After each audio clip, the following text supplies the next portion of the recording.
Now we begin with breaking news. A suspect is dead following a shooting and a Richland County canine specialist involving a canine specialist and canine. Now in the last 45 minutes, Richland County Sheriff Leon Lott wrapped up a news conference on the shooting that happened at an apartment complex on Hunt Club Road. All of this going down overnight at around 12:15 this morning.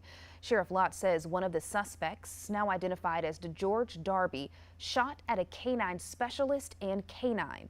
Sheriff Lott says the canine specialist fired back, killing Darby.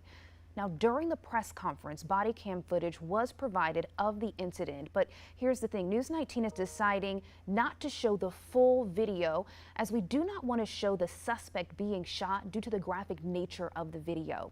But here's what we can provide. Stop. You're running into the dog bit. Get on the ground. On the ground. Down. Down. Stop. Stop. Stop. Get out.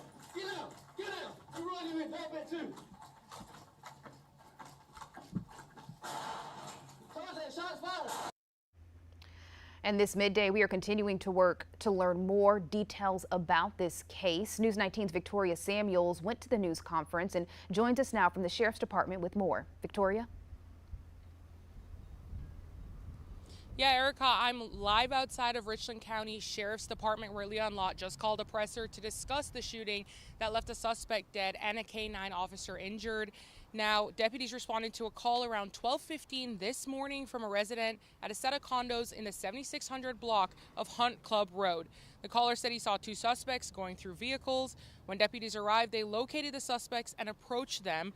But when they began running, the two officers chased after those suspects, and Lott says 20-year-old DeGeorge Darby fired two shots, one of those bullets hitting the ear of the department's dog, Canine Cairo, and the other was in the direction of canine specialist Jeffcoat. Lott says Jeffcoat then returned fire, hitting Darby several times. Darby was taken to the hospital, where he was later pronounced dead. Lott says the other suspect, 20-year-old John Lee Williams, surrendered, and he's being charged with 2 counts of theft from motor vehicles. And Canine Cairo received treatment and suffered a gunshot wound to the ear and an injury to his abdomen. Now, we have sound from Sheriff Leon Lott and a resident who saw it all go down.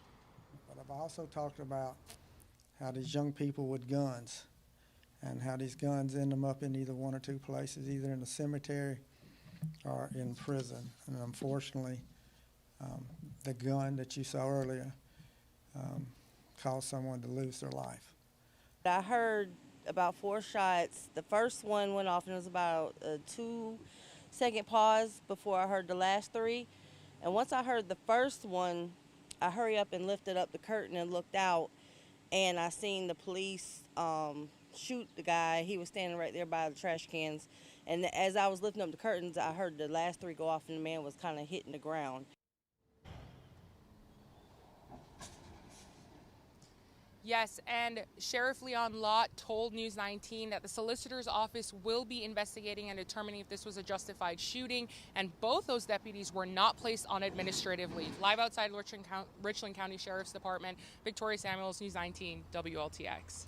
All right, thank you so much, Victoria, for that update. It's also important to note that Sheriff Lott says many times you'll hear him say, guns and young children, it will get them either in the cemetery or in prison. And he said this is one of the examples that led to that. Now, if you want to hear that press conference, just head to our website. That's WLTX.com. We have the full press conference there. That's where you'll also be able to find all the details that we have thus far from the investigation, again involving that deadly officer-involved shooting.